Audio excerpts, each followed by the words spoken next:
Garion, pitcher under 8K. If you want to talk Robbie Ray, like, you are more than welcome to. Like, when we say north of 8K, you could probably start at 8K. Like, we like you enough, you know? Oh, that's nice. I like that.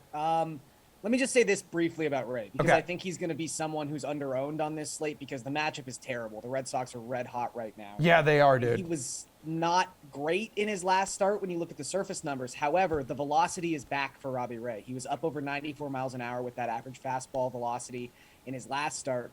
The 3 starts he's had this season where his fastball has averaged over 93 miles per hour, he struck out at least 9 guys in all 3 of those starts. So if he truly has his velocity back, he's at least the version of Robbie Ray last season where, yeah, he might give up 3 home runs. You just cross your fingers and hope they're solo home runs, and you live with the 9, 10, 11 strikeouts that he might get you. So that's just really the one thing I wanted to say about Robbie Ray. Okay. I think a guy who's kind of in like a similar spot, someone with a lot of name recognition but has not really had the stats so far in 2022, who is just much cheaper than I would have expected him to be, to kind of to Erik's point about this slate being turned upside down from our expectations of 2 months ago.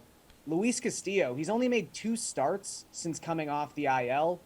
Neither has been particularly pretty. He has not generated a lot of swinging strikes. His fastball velocity is not quite where it was the last couple of seasons, but he's just $7,300, and the Blue Jays kind of stink right now, at least offensively. In the month of May, a .107 isolated power, that is only better than the Oakland Athletics among American League teams. They have a .277 WOBA in the month of May. That is the 4th lowest mark in all of baseball. I mean, there was the perception coming into the season that you should fear the Blue Jays lineup. Right now, that's just not the case. So I think taking a chance with a high upside lotto ticket like Luis Castillo is a really nice thing to do on Friday. Erik, where are you going under $8,000 on the mound?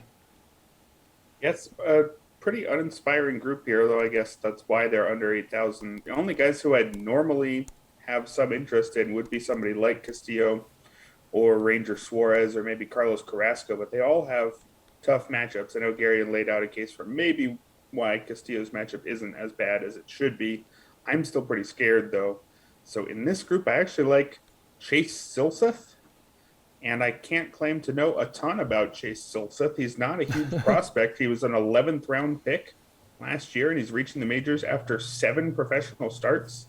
But he really seemed to break out at the AA level this season. 37.4% strikeout rate against a 7.1% walk rate. Earned him a promotion to the big leagues last week, and he only went and threw 6 shutout innings in his major league debut. The one downside here is that debut did come against the same team he's facing tonight, which is generally helps the hitters. But how much does it help when those hitters are the A's hitters? It's not a very good lineup at all, and that's a huge understatement. They ranked last by WRC+. So I wish they didn't face them last week, but even still, given a matchup this good, given what he's shown in a very tiny professional sample, I think I'd take a chance on him at 7,800.